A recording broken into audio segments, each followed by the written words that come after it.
vi outro anjo voar pelo meio do céu, tendo consigo o Evangelho eterno, para o proclamar aos que habitam sobre a terra, e a toda nação, e tribo, língua e povos, dizendo com grande voz: temei a Deus e dai-lhe glória, pois é vinda a hora do seu juízo.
O que quer dizer essa mensagem?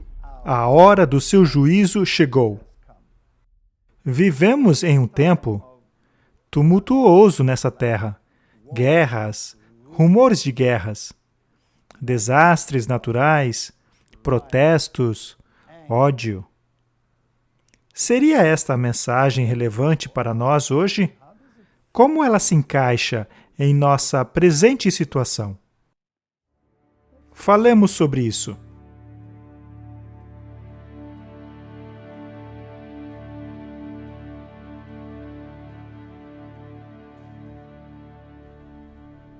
Que caráter nós vemos em Deus? Que caráter vemos na criação? Adorai aquele que fez os céus, a terra, o mar e as fontes das águas. Nós temos a oportunidade de ver a maravilha da criação. Veja como ela não é egoísta. Ela dá a fim de receber. Quando eu expiro dióxido de carbono.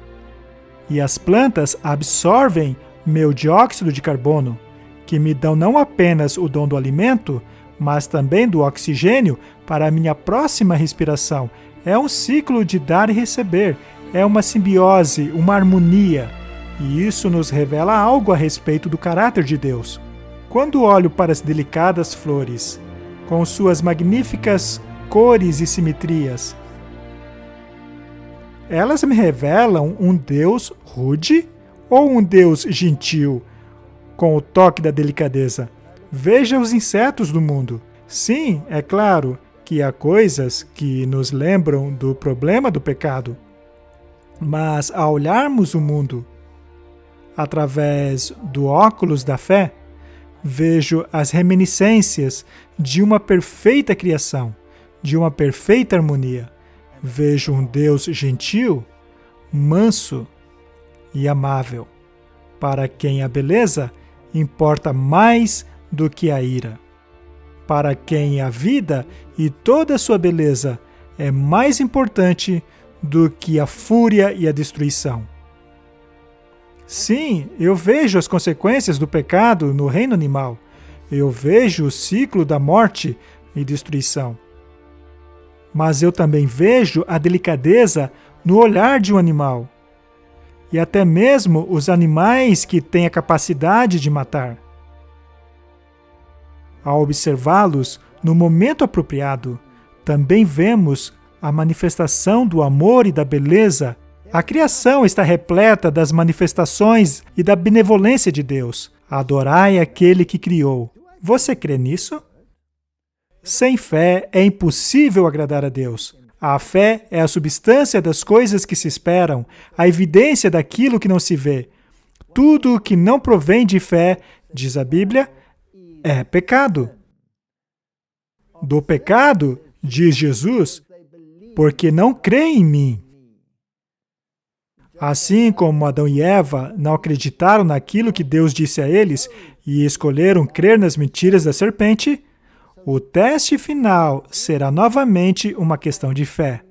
Crês tu nisto? Mas isso inclui Gênesis capítulo 2? No início, Deus criou os céus e a terra. É necessário termos fé num Deus criador que alega ter criado a terra em 6 dias literais? Hoje em dia, isto é considerado fundamentalismo e é abominável, de acordo com alguns. Mas as evidências falam por si mesmas.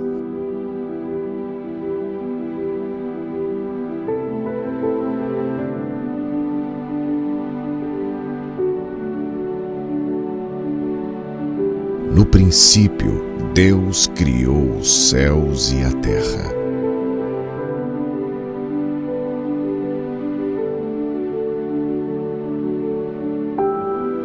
E disse Deus: haja luz.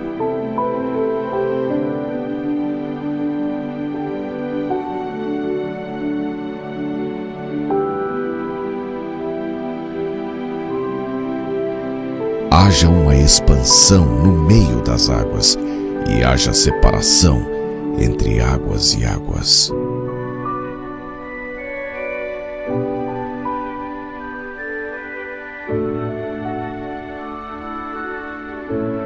E disse Deus: produza a terra vegetação.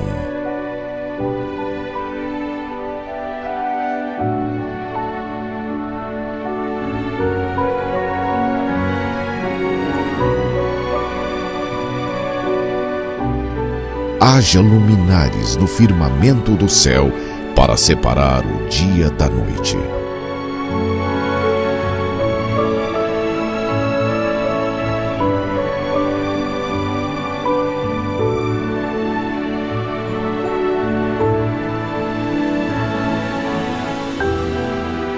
E disse Deus: encham-se as águas de seres vivos.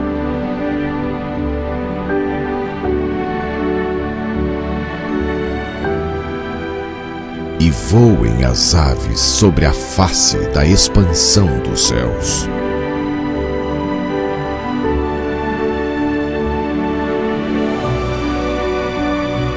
E disse Deus: produza a terra seres vivos de acordo com as suas espécies.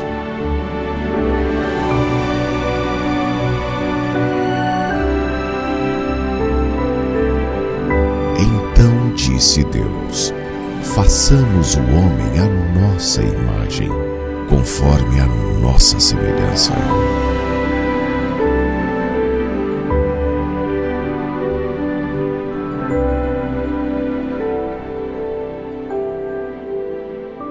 Veja a complexidade da vida. Essa complexidade irredutível nos mostra que a palavra de Deus é confiável. Deus viu tudo o que havia feito, e eis que era muito bom.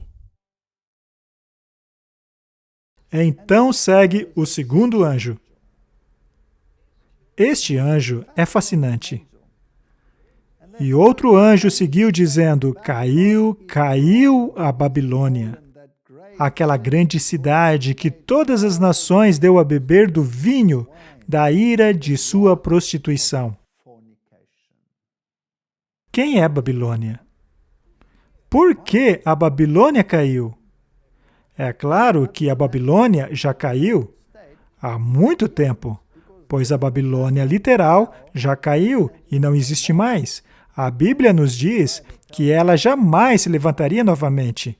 Porém, aqui, no livro de Apocalipse, lemos sobre uma outra Babilônia. Essa outra Babilônia se encontra num estado caído, mas a Babilônia já está caída. Haveria, então, alguma comparação feita na Bíblia? Algum texto paralelo? A resposta é sim, pois a Bíblia é um livro completo.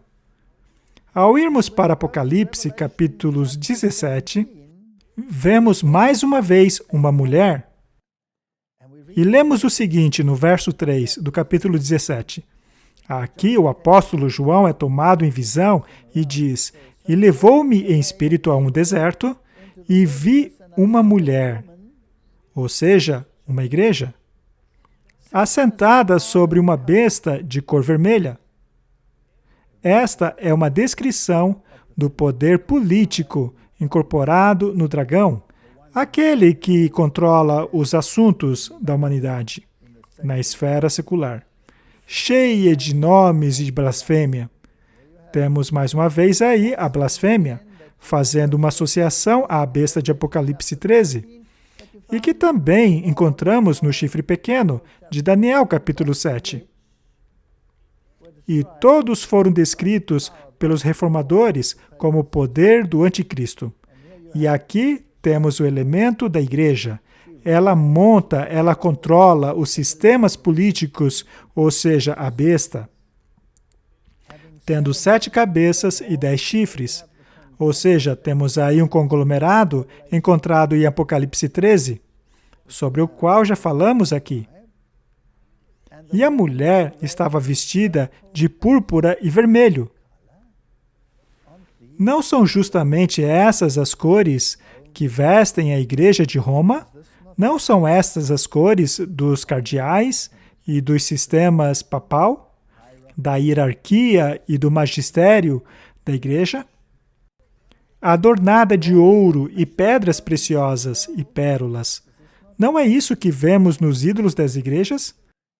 Veja a igreja onde o pequeno bambino é exibido, que não é ninguém além de Tamuz nas eras babilônicas.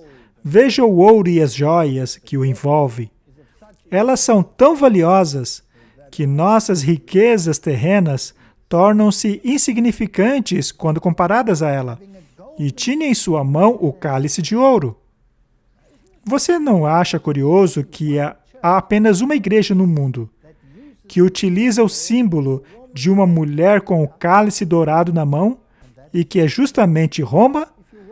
Ao caminhar através do portal do Vaticano e nos voltarmos para a direita, no portão lateral, vemos lá a imagem da mulher com o cálice na mão. Lá, ela é feita de mármore.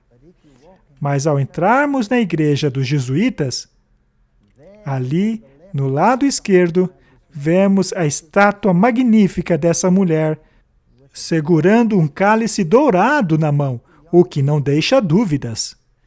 E também temos a imagem da mulher com os reis da terra, adorando a seus pés, mas ela esmaga o protestantismo. E antes do Concílio Ecumênico do Vaticano II, essas estátuas possuíam nomes, dizendo claramente que aquele era Martinho Lutero e João Calvino sendo esmagado pelo poder romano. A mulher com um cálice dourado na mão, cheio da imundícia de sua prostituição, de sua apostasia perante Deus. Os meios de salvação dela colocam de lado o Filho de Deus. Esta mulher, cheia de abominações e imundícias de sua prostituição, ou seja, as falsas doutrinas da salvação disseminadas por ela, fazendo com que os habitantes da terra bebam do falso evangelho. Acabam se tornando um com ela. E a mulher tem escrito em sua testa: mistério, Babilônia a Grande, a mãe das prostitutas e das abominações da terra. Que profecia fantástica!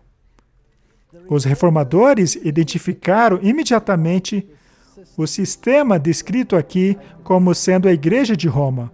Quando a Bíblia de Lutero foi impressa, ali no livro de Apocalipse, havia um desenho desta mulher montada na besta e os reis do mundo adorando aos seus pés, identificada por ele como o sistema papal. E a prostituta Babilônia é a mãe das prostitutas.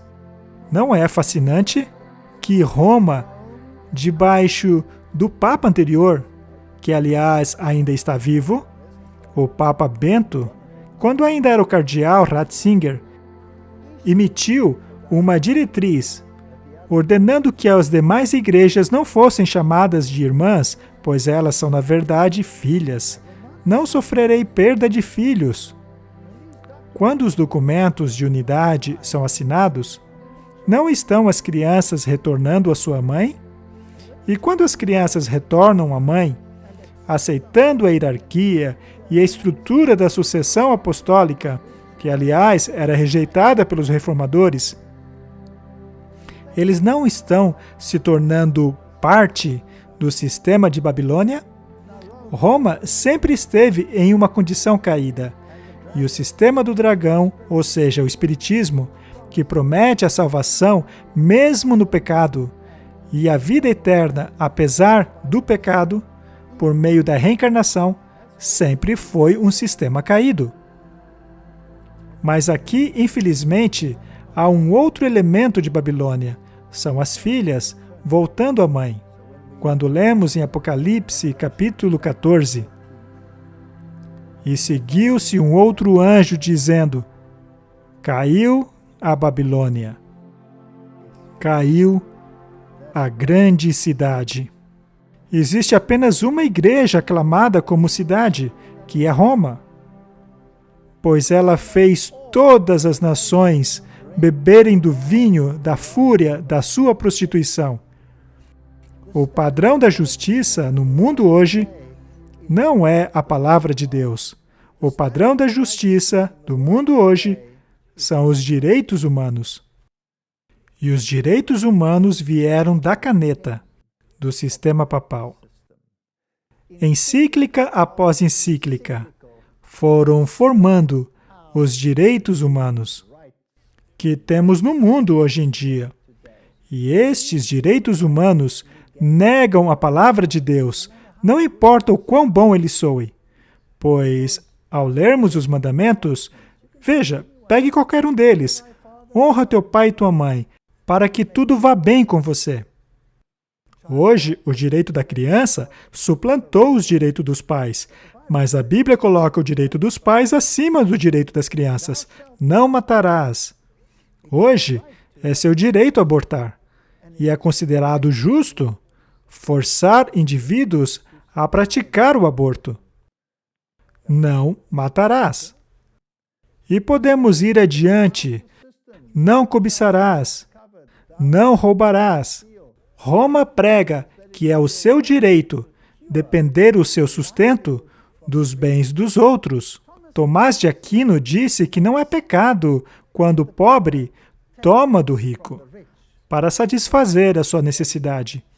Todas essas questões estão incorporadas nos direitos humanos, mas que são contrárias às leis de Deus.